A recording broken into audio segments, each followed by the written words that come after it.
నా తల దిండుగా మారిందయ్యా. నా చుట్టూన్న వారు ఎగతాళి చేస్తున్నారయ్యా, నన్ను చిన్న చూపు చూస్తున్నారయ్యా. నా పాపం పోనట్లుగా నన్ను పవిత్రపరచునై శుద్ధ హృదయము నాకు దయచేయండి ఆయన. అయ్యా, పరిశుద్ధాత్మ నాలో ఉంచండి నాయనా. నువ్వు అడుగుతావా? ఒక్క నిమిషం అడగండి. నీ పరిశుద్ధాత్మ నాకు కావాలయ్యా. దయచేసి అందరు కళ్ళు మూసుకోవాలని మనవి చేస్తున్నాను. పిల్లలు కూడా కళ్ళు మూసుకోండి. దయచేసి అందరు కళ్ళు మూసుకోండి. దేవుణ్ణి అడగండి, నీ పరిశుద్ధాత్మ నాలో కావాలయ్యా. నీ పరిశుద్ధాత్మ నుంచి నన్ను దూరం చేయకయ్యా.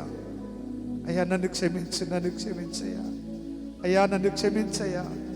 అందరూ ప్రార్థన చేయండి. మహేష్, ప్రార్థన చేయండి, ప్రార్థన చేయండి, ప్రార్థన చేయండి. నిరతము నీ వాక్యం నా హృదయంలో ఉంచండి ఆయన. నా హృదయముల నుంచి